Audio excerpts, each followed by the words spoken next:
So what I found interesting about the video that we had to watch was just truly how many people went to Houston, Texas and participated in medical tourism. I actually have an uncle that lives down there and that does actually work at that medical district. And when I talk with him, he tells me it's shocking just how many people he sees. I found it also very interesting that the main concern that the doctor had was kind of post-operative care of these foreigners. If someone like you or me got a surgery, maybe here in South Dakota or around our family, we have a full support system. But when he focused on the people that were leaving, many people were coming from, Brazil, China, India, and they come to the United States seeking better medical care. They oftentimes will travel alone or not be with their entire family. And so after this intensive surgery, they're kind of left alone. And so it impacted me when the doctor was kind of focusing on how they have transformed their hospital a bit and are able to provide that post-operative care for these patients that travel super far. I found it interesting as well when they mentioned specifically the BRICS country. That would be Brazil, India, China, and Russia, and also South Africa. How all of these countries are going through a process and a transition in time where all of a sudden all these citizens have the most amount of money that they have ever had in their lives. And like the video said, one of the first things that people want to do when they get more money is improve their health. And so that's exactly what people do when they travel all the way to Houston, Texas, is these people that are coming from these BRICS country are really trying to improve their health for the first time now that they have this money.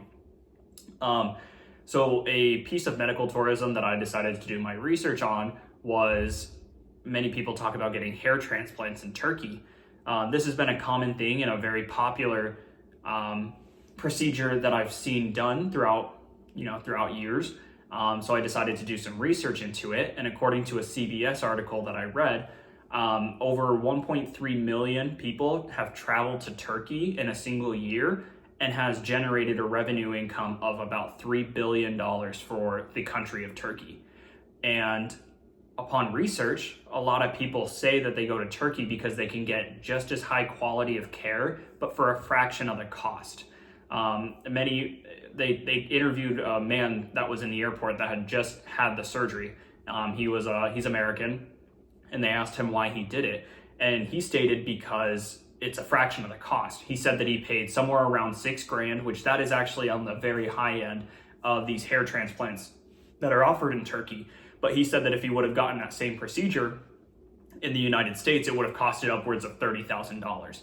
And they did a comparison of equal care and the comparison of how much it would cost in the United States and compare it to Turkey. And for the most part, a common exam or a common hair transplant in Turkey would run anywhere. The average is about $2,600 if I remember correctly. And then if the equivalent care of that in the United States is upwards of $20,000. And then if it's, in more expensive areas such as LA or Miami even, it could go all the way up to $25,000. So a lot of people find it better to get a tour or go on tourism or go all the way out to Turkey, get a hair transplant, see a new part of the world and see everything. So medical tourism in my family hasn't been a common practice. Most of our lives we've gotten care directly around the people that we grew up with. But I am over at Queen of Peace, the hospital here in Mitchell, and all the time I do have patients that say that they prefer to drive all the way here to Mitchell, sometimes from hours away, because they like the care that we offer at Queen of Peace. They like our doctors, they like our surgeons, they like our radiologists and how they read, but they also like the surgeons that are there that perform, orthopedic surgeons or even just general surgeons that'll do simple things like laparoscopic or lap choles.